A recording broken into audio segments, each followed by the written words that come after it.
O ar de Belém pesa sobre os ombros como um sudário úmido, um bafo quente que carrega o cheiro doce e doentio da borracha, misturado ao odor de mofo dos casarões e ao sal do rio que nunca lava a sujeira da terra.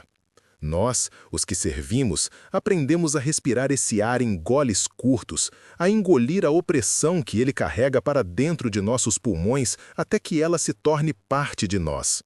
A cidade é uma febre, um delírio de riqueza construído sobre as nossas costas, e cada pedra do calçamento parece ter sido assentada com o nosso suor e o nosso sangue. O sol não nos aquece, ele nos castiga, cozinhando a pele escura e nos lembrando a cada instante de nosso lugar. Viver aqui é como estar permanentemente afundando em areia movediça, onde cada movimento para escapar apenas nos enterra mais fundo no lodo pegajoso da servidão, um destino selado antes mesmo de nosso primeiro suspiro. A casa do juiz Almeida é uma fortaleza branca, uma miragem de pureza e ordem no meio do caos. Suas paredes, caiadas com uma brancura que cega, foram erguidas para manter o mundo de fora do lado de fora, a lama, as doenças, a nossa existência. Para quem passa na rua, ela é um monumento ao poder, com suas janelas altas e sacadas de ferro trabalhado. Para nós, que vivemos dentro dela, suas paredes são apenas os limites de uma gaiola mais ornamentada. O mármore frio sob nossos pés descalços é tão implacável quanto o chão de terra batida da senzala. Cada cômodo é um palco onde se desenrola a mesma peça de domínio e submissão, e nós somos os adereços silenciosos, movidos de um lado para o outro conforme a vontade dos senhores, nossa humanidade apagada pela grandiosidade fria e impessoal da arquitetura que nos aprisiona.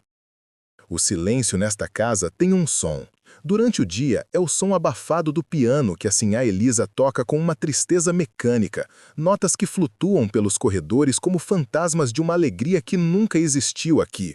É o tilintar distante dos talheres de prata, os sussurros dos vestidos de seda roçando o chão. Mas por baixo de tudo isso, se você ouvir com atenção, pode perceber os outros sons, os que eles fingem não existir. O estalo seco do chicote no pátio dos fundos, um eco que faz todos nós enrijecermos por um instante. O zumbido incessante dos mosquitos, famintos como a própria terra. E à noite, o som mais terrível de todos, o silêncio absoluto do juiz. Um vazio que preenche cada espaço e carrega a promessa de uma violência contida, muito mais assustadora do que qualquer grito. Nós aprendemos a nos mover por entre as linhas invisíveis que dividem este mundo. A linha entre o branco e o preto, entre o livre e o cativo, entre o que tem nome e o que é apenas uma posse. Cruzar essas linhas, mesmo com um olhar, é um pecado mortal. Aprendemos a abaixar a cabeça, a encolher os ombros, a fazer nosso corpo ocupar o menor espaço possível. Nos tornamos especialistas na arte de sermos invisíveis, de ouvirmos tudo sem escutar nada, de vermos tudo sem olhar para ninguém. Somos as sombras que limpam, cozinham e servem, testemunhas mudas de uma vida que nunca será nossa. A nossa própria pele é uma sentença, uma marca que nos define antes de qualquer palavra, e a única lei que realmente importa é a que está gravada nela com o ferro da brutalidade e da herança. O juiz Almeida não precisa levantar a voz para exercer seu poder. Sua autoridade emana dele como o frio de uma cripta.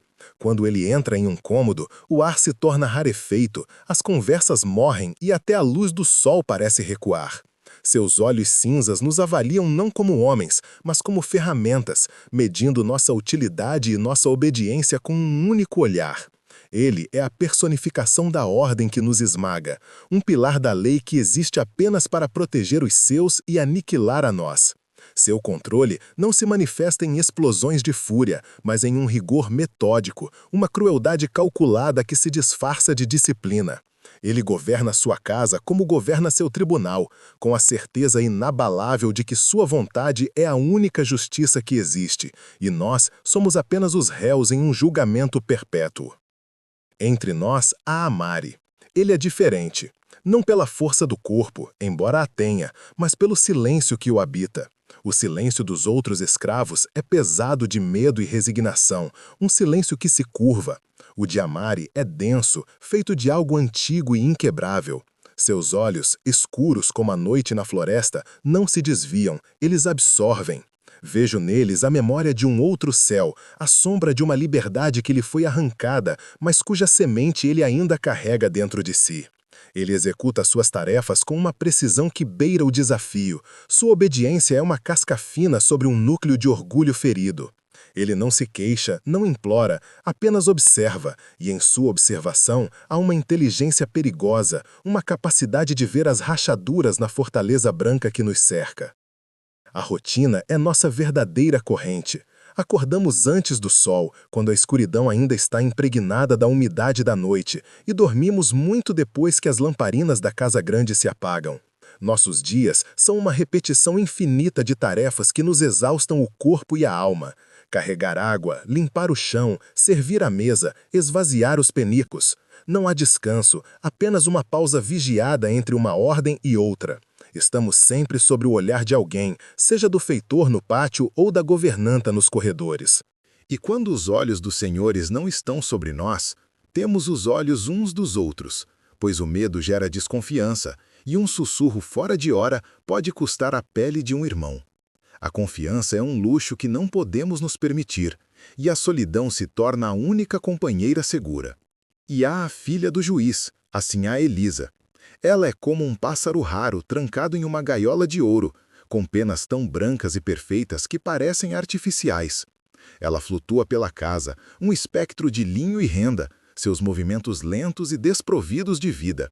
Seu rosto é de uma beleza fria, uma máscara de porcelana que não revela nada do que se passa por trás de seus olhos claros e vazios.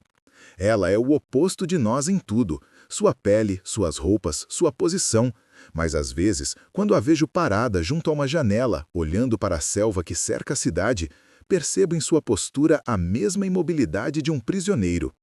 Sua jaula é feita de seda e expectativas, a nossa é de ferro e trabalho forçado. Mas a ausência de liberdade deixa a mesma marca de desespero no olhar. Hoje, o som do pelourinho chegou até nós mais claro do que nunca. Fomos obrigados a assistir, uma lição para todos.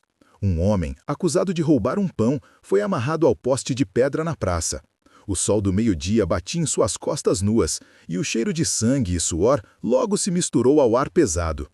Cada chicotada rasgava não apenas a sua pele, mas a nossa. Sentíamos a dor em nossos próprios corpos, o ardor da injustiça queimando em nossa garganta. Os senhores assistiam de suas varandas, alguns com indiferença, outros com um prazer mal disfarçado. Era um espetáculo, uma reafirmação pública da ordem das coisas. O mundo deles é sustentado por estes rituais de dor, e nós somos forçados a ser a plateia e a vítima, para que nunca nos esqueçamos do preço de um único gesto de desafio. Depois do açoitamento, a vida na Casa Grande continuou como se nada tivesse acontecido. O jantar foi servido na hora certa, a prata polida brilhando sobre a luz dos candelabros. O juiz cortou seu assado com a mesma precisão de sempre. Sua filha comeu em silêncio, empurrando a comida pelo prato. Ninguém mencionou os gritos que ainda ecoavam em nossas mentes. Essa é a maior crueldade deste lugar, a capacidade de ignorar o horror, de construir uma normalidade sobre a nossa agonia. Para eles, nossa dor é apenas um ruído de fundo, uma inconveniência necessária para manter seu conforto. Nós servimos o vinho com as mãos trêmulas, escondendo o terror em nossos corações, enquanto eles discutiam o preço da borracha e o próximo baile, separados de nós por um abismo de indiferença que nenhuma ponte jamais poderia cruzar. Foi durante o jantar, enquanto eu servia água, que eu vi. Um momento tão breve que poderia ter sido apenas uma ilusão causada pelo calor e pelo cansaço. Amari estava parado perto da porta, esperando uma ordem, seu rosto uma máscara impassível. Assim a Elisa ergueu os olhos de seu prato, e seu olhar encontrou o dele, do outro lado da sala. Não foi um olhar de senhora para escravo, de ordem ou de desprezo. Durou um segundo a mais do que deveria, um segundo em que o mundo inteiro pareceu prender a respiração. Havia algo ali, um reconhecimento silencioso, uma faísca de algo perigoso e desconhecido. Senti um frio percorrer minha espinha, o pressentimento de uma tempestade se formando naquele silêncio. Um fio invisível havia sido esticado entre eles, e eu sabia, com a certeza dos que já viram muito, que quando aquele fio arrebentasse, arrastaria a todos nós para a ruína. A Mari carrega em seu corpo a geografia de uma dor que não tem nome em português.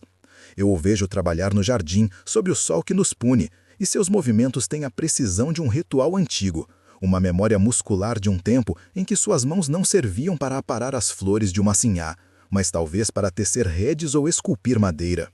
Os outros dizem que ele veio de longe, de um lugar onde os homens caminhavam com o céu nos ombros e não com o peso do jugo no pescoço. Seus olhos, quando por um instante se esquecem de se curvar, são dois fragmentos de noite sem estrelas, guardando o espectro de uma liberdade que foi assassinada, mas cujo fantasma se recusa a abandonar o corpo. O trauma dele não está apenas nas cicatrizes que o chicote deixou em suas costas, mas no silêncio que ele construiu ao redor de sua alma, uma fortaleza para proteger o pouco que restou do homem que ele deveria ter sido. Dentro da casa, sua presença é uma anomalia silenciosa. Ele executa cada tarefa com uma perfeição que beira o insulto. Sua obediência é tão impecável que se torna uma forma de desafio. Ele não derrama uma gota de vinho, não deixa uma partícula de poeira. Sua submissão é uma obra de arte forjada no ódio. O feitor o vigia, o juízo mede com o olhar, mas nenhum deles consegue penetrar a armadura de sua impassibilidade. Nós, os outros, sentimos medo por ele e dele. Medo porque sua dignidade intacta é um espelho que reflete nossa própria resignação. E medo porque sabemos que um espírito que não se curva, eventualmente se quebra de forma violenta. Ele observa tudo, cada gesto, cada palavra não dita. Seus ouvidos captam as dissonâncias na sinfonia de poder e hipocrisia desta casa. E eu sinto que ele está juntando as peças de algo que não consigo compreender, algo que o levará para a luz ou para a escuridão absoluta. Do outro lado do abismo, flutua a sinhá Elisa. Ela é a mais bela e frágil criatura que já vi. Um pássaro do paraíso com as asas cortadas, confinado a uma gaiola de jacarandá e marfim. Sua vida é uma sucessão de gestos vazios. As aulas de piano, cujas melodias melancólicas se perdem nos corredores. As aulas de francês com um tutor que não ousa olhar em seus olhos. Os bordados que suas mãos delicadas produzem sem qualquer traço de paixão. Ela está cercada pelo luxo que nosso suor produz, vestida em sedas que custam mais do que a vida de 10 de nós. Mas seus olhos azuis são como poças de água parada, desprovidos de qualquer brilho. Sua beleza é uma condenação, uma peça de exibição que pertence ao seu pai, um tesouro a ser guardado e, em breve, negociado pelo preço certo, para selar alguma aliança de poder e dinheiro. Sua solidão é uma doença que a consome por dentro. Não tem amigas, apenas as filhas de outros homens ricos que a visitam para trocar frivolidades e invejas veladas. Sua mãe morreu há muito, deixando-a sozinha sob a autoridade fria e esmagadora do pai. Nós ouvimos os rumores na cozinha, os sussurros sobre o casamento arranjado com um comerciante de borracha, um homem velho e cruel, conhecido por sua brutalidade. A casa inteira se prepara para a celebração, mas nós vemos a verdade em sua postura, na maneira como seu corpo se encolhe sutilmente sempre que o nome do noivo é mencionado. Ela está sendo levada para o sacrifício em um altar de conveniência, e sua prisão dourada está prestes a se tornar um túmulo suntuoso. O silêncio dela não é de paz, mas de desespero. O silêncio de quem já desistiu de gritar porque sabe que ninguém ouviria. O juiz Almeida é o deus deste pequeno e sufocante universo. Ele não governa com o chicote, como o feitor, mas com algo muito mais eficaz, o medo. Sua presença impõe uma ordem glacial a tudo o que toca. Quando ele caminha pelos corredores, nossos sussurros cessam, nossas espinhas se enrijecem e até o ar parece se aquietar em sinal de respeito e terror. Seu poder não está em sua voz, que raramente se eleva, mas em seu olhar cinzento, que nos disseca e nos julga em um instante. Um olhar que carrega o peso da lei e a certeza de que a justiça é apenas um instrumento de sua vontade. Ele trata sua filha com a mesma posse calculada com que trata seus cavalos ou seus escravos, como uma propriedade valiosa que deve refletir sua própria grandeza. Seu afeto, se é que existe, é uma forma de controle, um prêmio concedido por obediência e retirado ao menor sinal de vontade própria. Vejo-os juntos às vezes na sala de jantar. O pai, na cabeceira, uma estátua de autoridade. A filha, em seu lugar, uma figura de porcelana prestes a se quebrar. E vejo a Mari parado no canto, servindo o vinho, invisível para eles, mas vendo tudo. Naquele silêncio opressor da refeição, eu percebo a verdade terrível. Os três são prisioneiros da mesma estrutura. O juiz é prisioneiro de seu próprio poder, de seu orgulho e da ordem que ele precisa manter a qualquer custo. Elisa é prisioneira de seu gênero, de sua classe e do amor sufocante de seu pai. E a Mari é prisioneiro de sua pele, de sua condição e da violência que sustenta todo o resto. Três mundos que nunca deveriam se tocar, orbitando um ao outro em um balé silencioso de dor. Sinto um calafrio, uma certeza sombria de que algo está prestes a romper essa órbita, e a colisão irá consumir a todos nós. A noite desabou sobre Belém como um pano encharcado de breu, trazendo consigo uma tempestade que parecia querer afogar a cidade em sua própria melancolia. Os trovões sacudiam as fundações da casa, e a chuva batia nas vidraças com a fúria de dedos ósseos. Eu estava no corredor, polindo a prata que seria usada no jejum, uma tarefa infinita que me permitia ser uma sombra perto dos cômodos principais. Através da porta entreaberta da biblioteca, eu via a senhora Elisa. Ela estava sentada em uma poltrona de veludo carmesim, mas não lia. Apenas olhava para a escuridão lá fora. Seu reflexo no vidro uma aparição pálida e sobreposta à violência da natureza. A luz da lamparina tremelia, fazendo as sombras dançarem nas paredes forradas de livros que ela nunca teria permissão de entender de verdade. Livros que eram o arsenal de poder de seu pai, não fonte de consolo. O juiz havia estado ali momentos antes. Não ouvi gritos, pois ele não precisava deles. Sua arma era o silêncio, um silêncio que julgava, condenava e esmagava. Ele partiu, deixando para trás um frio que nem o calor úmido da Amazônia conseguia dissipar. Vi quando o corpo da senhora se curvou sobre si mesmo, um movimento quase imperceptível, como uma flor que murcha sob o peso de uma geada invisível.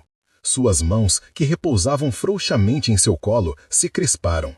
De seus dedos escapou um pequeno livro de capa de couro, que caiu no tapete persano com um baque surdo, um som minúsculo e desamparado que, ainda assim, pareceu ecoar por toda a casa. Ela não se moveu para pegá-lo.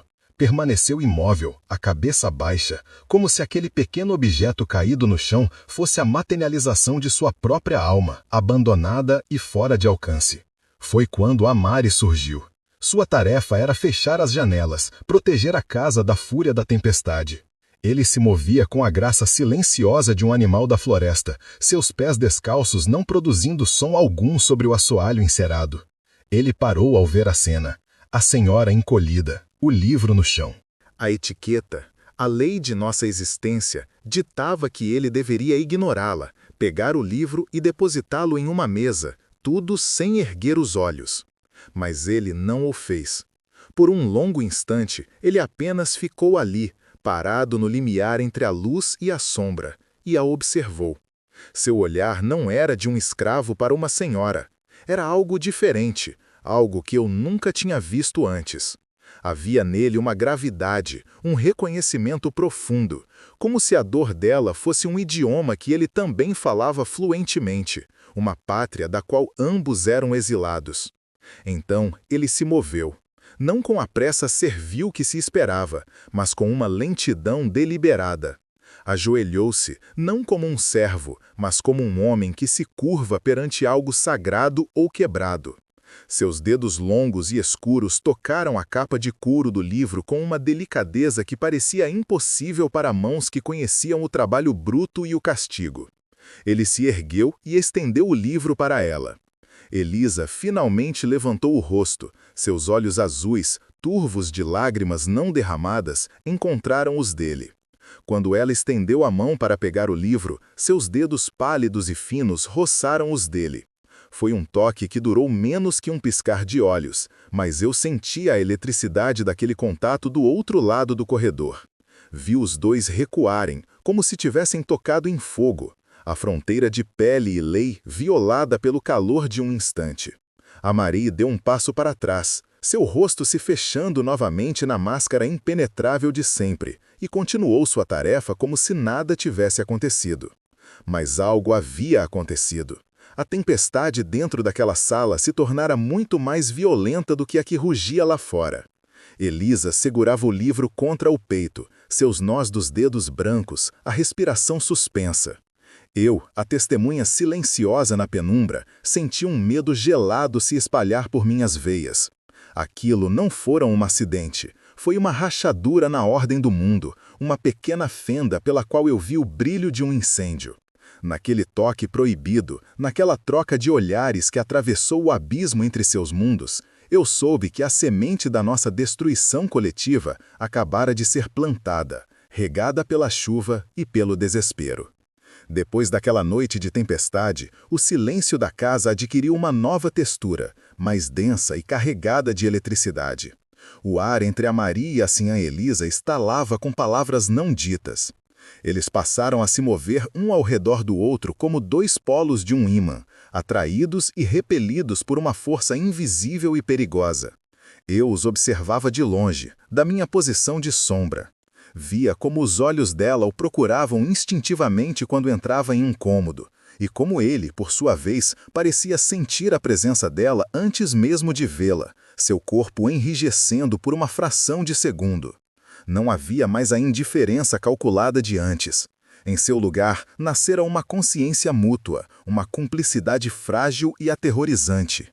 Cada um era agora um segredo vivo para o outro, um segredo que, se exposto à luz do dia, os queimaria até as cinzas. E nós que estávamos perto, seríamos consumidos pelo mesmo fogo. Os primeiros encontros eram feitos de olhares roubados. No jardim, onde o cheiro das gardênias se misturava ao odor de terra úmida, ela passeava com seu livro, fingindo ler. A Marie podava as roseiras, seus ombros largos e marcados voltados para ela, mas eu via a tensão em seus ombros. Então, por um instante, ela erguia o rosto e ele se virava, como se atraído por um fio. Seus olhares se cruzavam sobre as flores, um diálogo mudo que durava o tempo de uma batida de coração. Naqueles segundos, eu via o abismo entre eles desaparecer.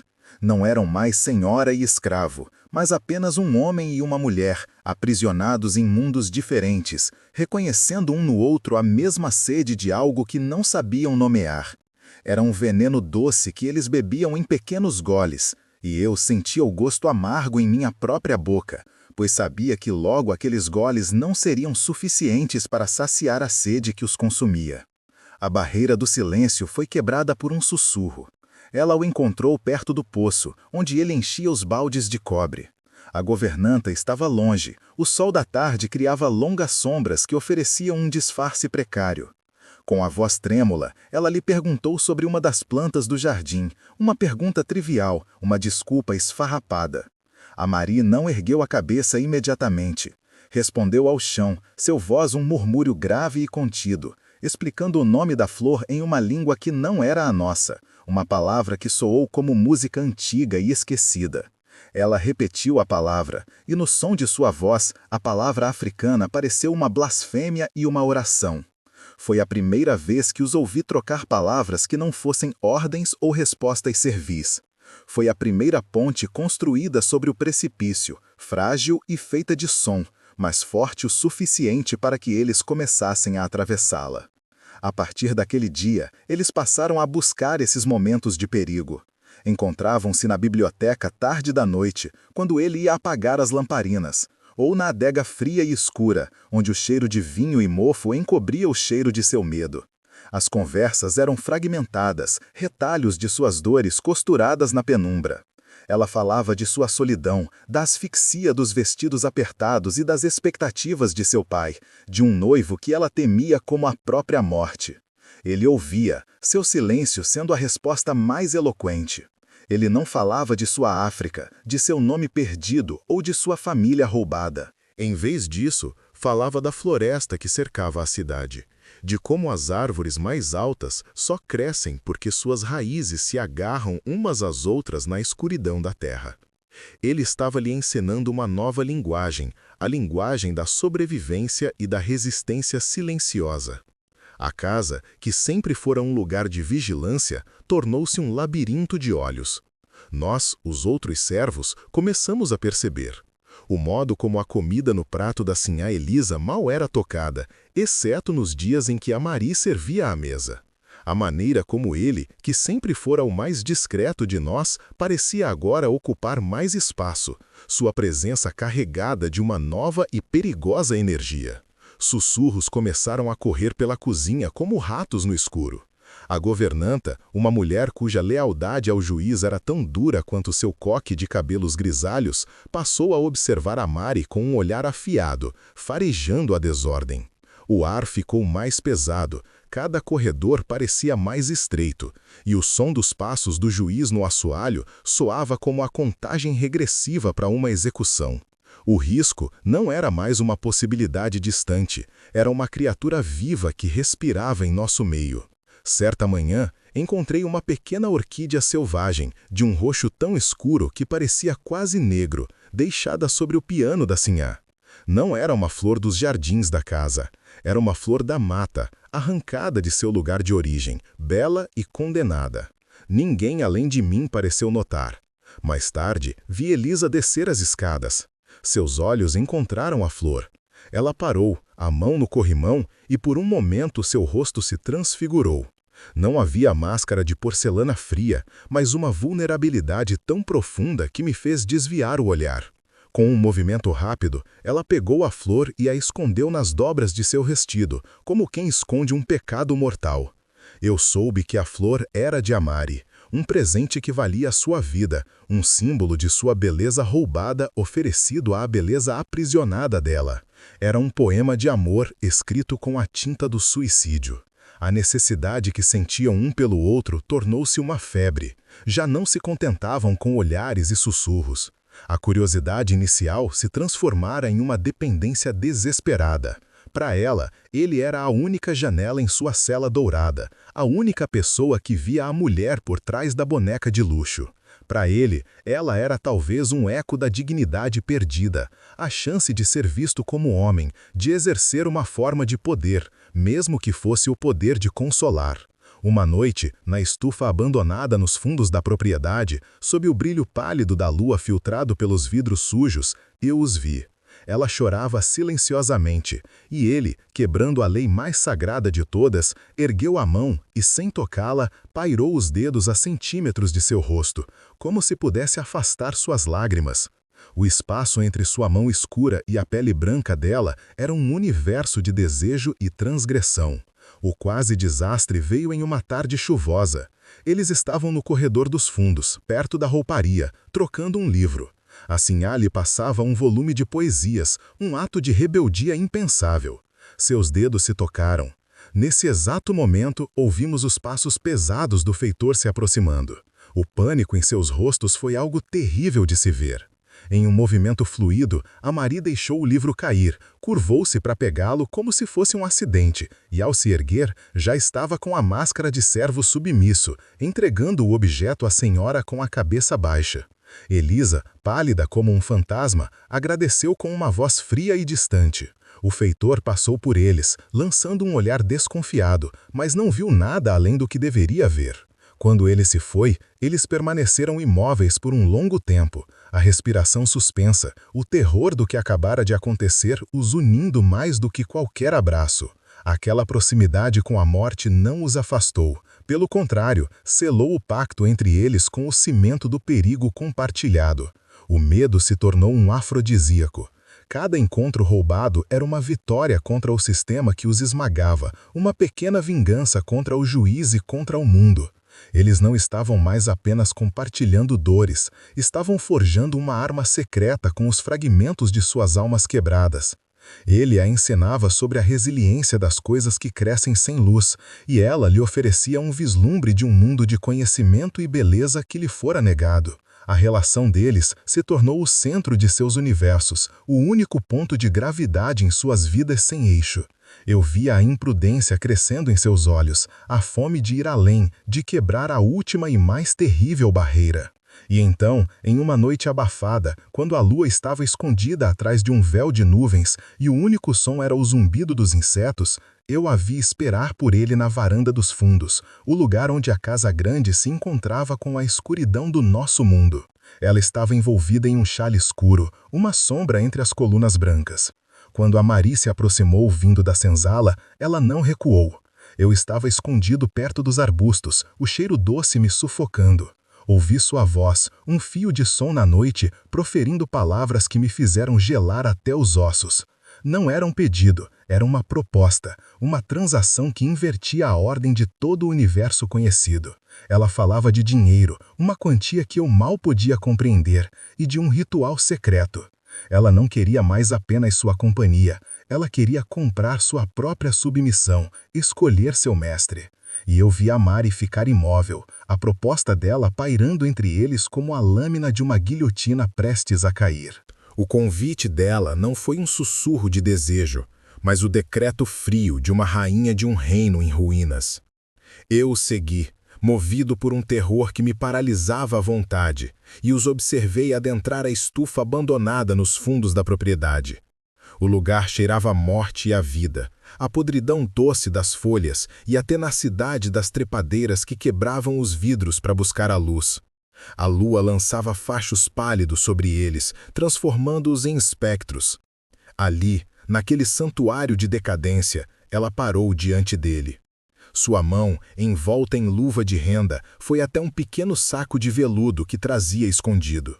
Com a solenidade de quem faz uma oferenda a um deus antigo e cruel, ela o abriu. O som das moedas de ouro caindo em sua palma foi obsceno, um tilintar metálico que profanou o silêncio da noite. Era o pagamento, a transação que rasgava o tecido da realidade.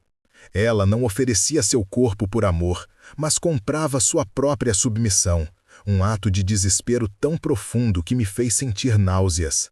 A Mari permaneceu imóvel, seu corpo uma estátua de ébano esculpida pela noite.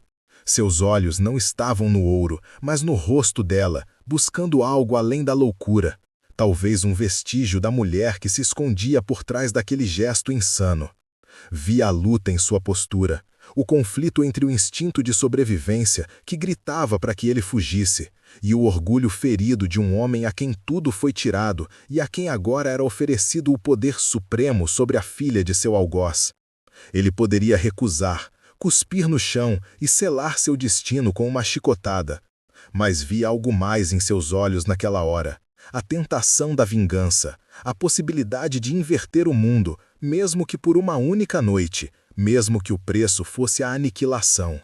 Lentamente, como se seus braços pesassem 1 tonelada, ele ergueu a mão. Não para pegar o dinheiro. Ele fechou os dedos dela sobre as moedas, um gesto de posse. Naquele instante, a transação foi selada. O escravo se tornara o mestre. Assim há sua propriedade comprada. O primeiro comando não foi uma palavra, mas um gesto. Com a mão livre, ele tocou o broche de camameu que prendia a gola alta do vestido dela. Seus dedos, calejados pelo trabalho e marcados pela injustiça, contrastavam violentamente com a delicadeza da joia e a palidez de sua pele. Elisa prendeu a respiração, seu corpo tremendo sob o toque dele, um misto de terror e êxtase profano. Ele não arrancou o broche. Com uma lentidão torturante, ele o desfez, e o som do pino se soltando do tecido foi como o estalo de uma corrente se partindo. O colarinho se abriu, expondo a base de seu pescoço à umidade da noite. Era um ato de desnudamento simbólico, a remoção da primeira peça da armadura social que a definia.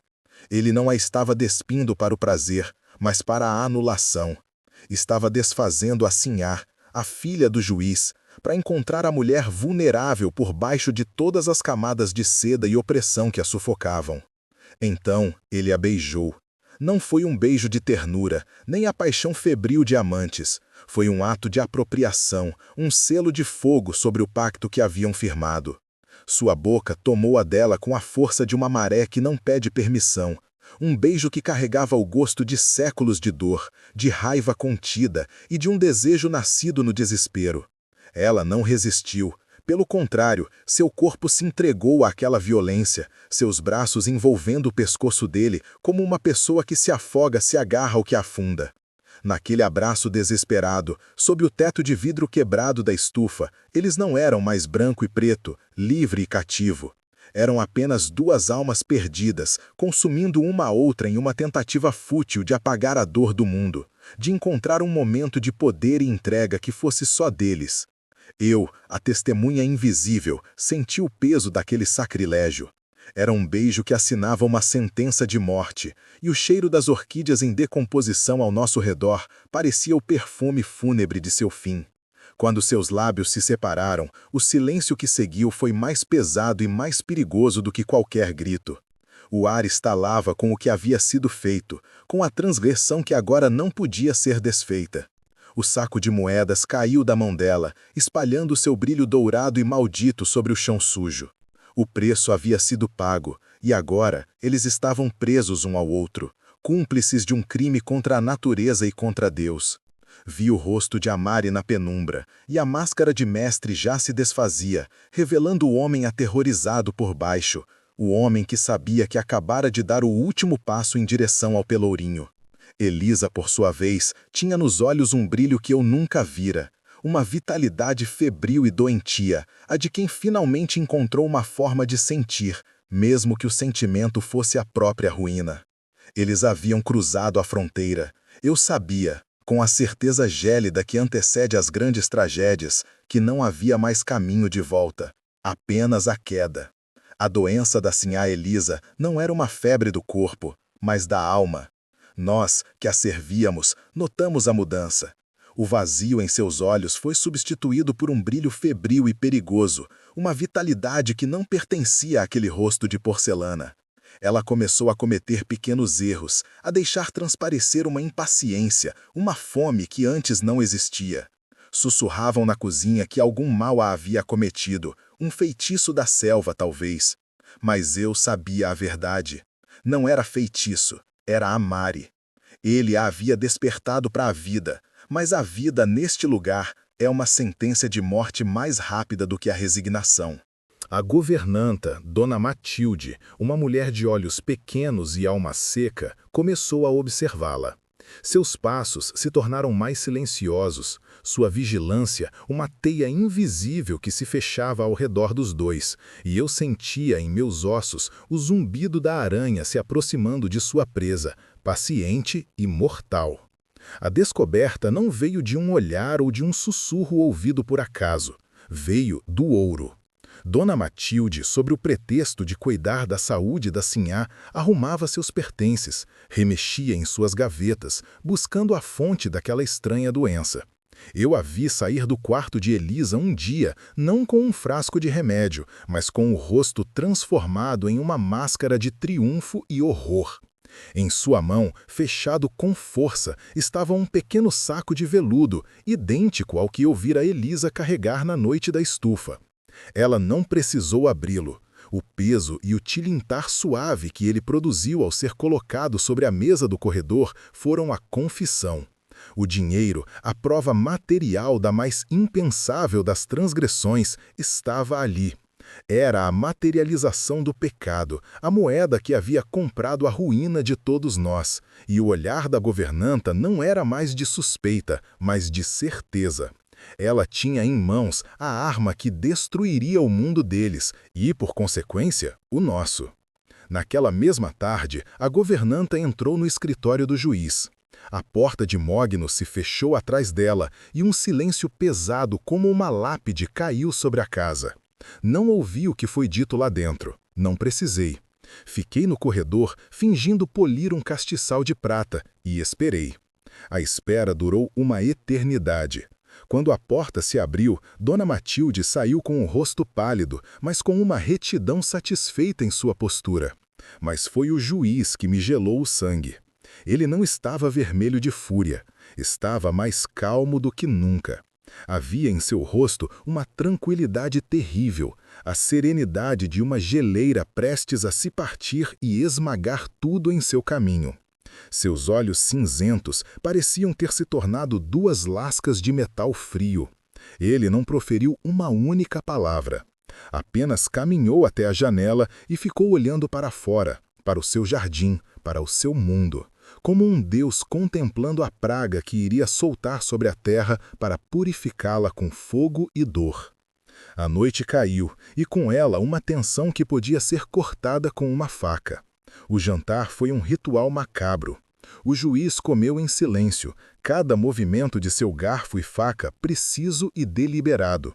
Elisa, alheia à tempestade que se formara sobre sua cabeça, parecia flutuar em seu delírio particular. E Amarir serviu o vinho, seu rosto uma máscara impassível, mas eu vi a gota de suor que escorreu de sua têmpora. O juiz não olhou para ele uma única vez. Ignorou-o com uma intensidade que era mais violenta do que qualquer acusação. Ele estava caçando.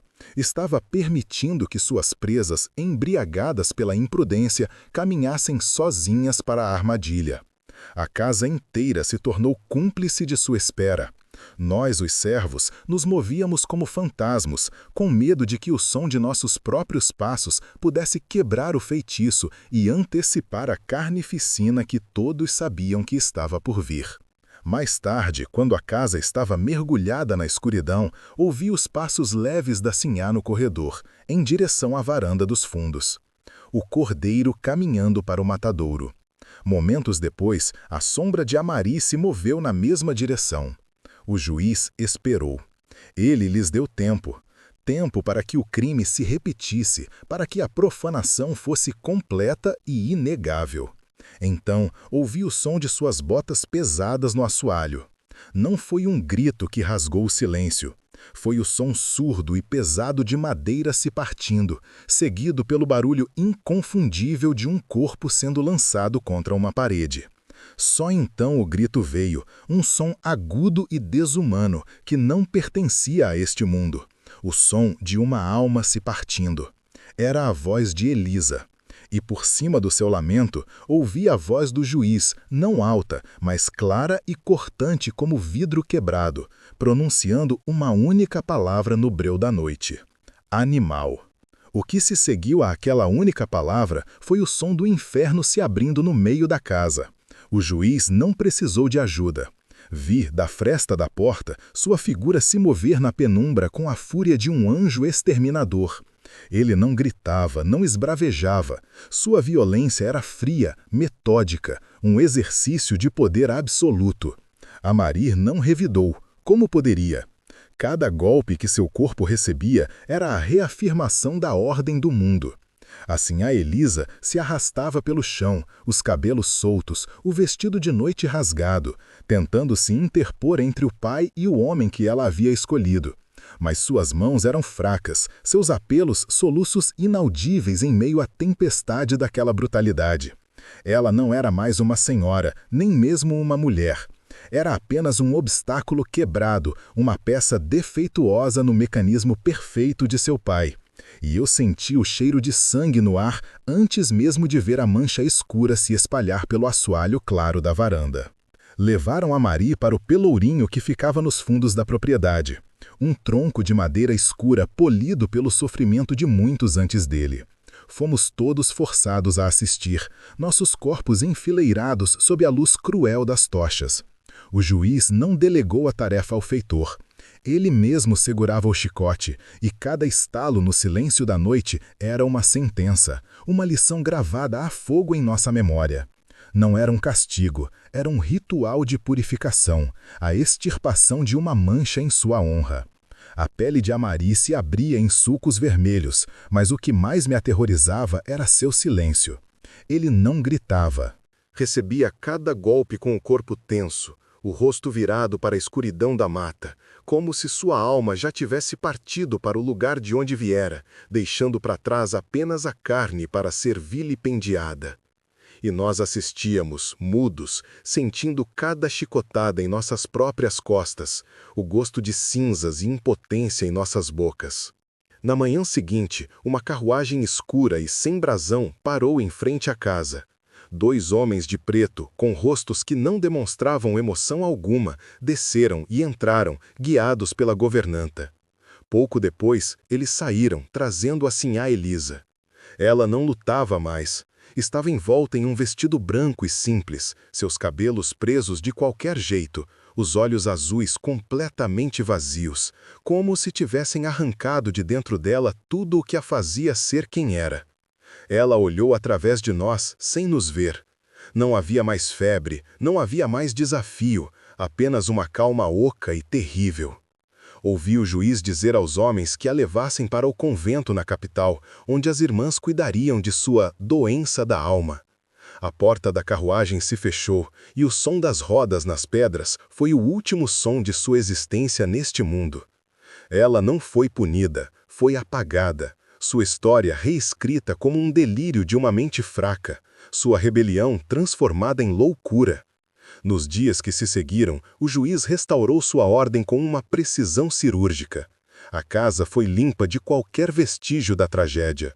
Os criados que haviam demonstrado qualquer sinal de compaixão ou conhecimento excessivo foram vendidos para plantações distantes, desaparecendo de nossas vidas para sempre. O nome de Elisa nunca mais foi pronunciado.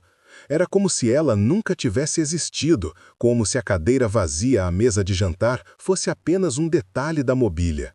O juiz voltou a seus jantares, seus processos e sua rotina, sua autoridade ainda mais inabalável, cimentada pelo terror. Ele havia contido a infecção, amputado a parte doente de sua família e de sua propriedade, e agora reinava sobre um silêncio ainda mais profundo e sufocante. A casa se tornou um mausoléu, e nós, os sobreviventes, aprendemos a respirar o ar rarefeito do medo, a nunca mais esquecer que as paredes não apenas tinham ouvidos, mas também lâminas. Nunca mais vi a Mari. As histórias que corriam entre nós eram sussurros de horror. Alguns diziam que ele havia sido vendido para as minas, um lugar de onde ninguém retorna. Outros que o juiz, em um ato final de crueldade, o havia castrado e o mantinha acorrentado em algum porão esquecido, um troféu vivo de sua vingança. A verdade, eu temo, era mais simples e mais definitiva. Sua existência havia se tornado um inconveniente para o poder, e coisas inconvenientes são descartadas. Sua ausência, contudo, era uma presença. Eu o via em cada sombra, ouvia sua voz no vento que soprava da floresta, sentia seu orgulho ferido no silêncio dos outros homens que agora andavam com a cabeça ainda mais baixa. Eles se tornaram um fantasma, uma lenda proibida, um lembrete do preço terrível de se atrever a ser um homem em um mundo que só lhe permitia ser uma coisa. A vida continuou, pois a vida dos que servem sempre continua, arrastando-se sobre as ruínas das vidas dos que ousam sonhar. O piano na sala de visitas emudeceu para sempre, seus teclos cobertos por um lençol branco como uma mortalha. O jardim, antes cuidado com uma precisão ritualística, começou a ser invadido pela tenacidade da selva, as roseiras morrendo lentamente, como se tivessem perdido a vontade de florescer. A beleza da casa se tornou uma farsa, uma casca oca sobre um núcleo de podridão e dor. A ordem havia sido restaurada, mas a paz nunca mais retornou. O que ficou foi a cicatriz, uma ferida invisível na alma daquele lugar, que sangrava em silêncio a cada noite, a cada lembrança do toque proibido, do ouro derramado e do som de um corpo se quebrando contra a parede. A tragédia deles se tornou o nosso evangelho do medo, a história que contamos com os olhos para que nossos filhos aprendam a nunca levantar a cabeça. E assim, a memória deles foi condenada a viver apenas em sussurros como o meu, um relato frágil contra a força esmagadora do esquecimento que os poderosos impõem. A história oficial dirá que uma jovem frágil enlouqueceu e um escravo insolente foi punido conforme a lei. Mas eu estava lá. Eu vi a faísca de vida desesperada nos olhos deles, o breve e terrível momento em que tentaram reverter a maré de seu destino, apenas para serem afogados por ela. Suas vozes foram silenciadas, suas vidas roubadas e reescritas. Mas a terra não esquece.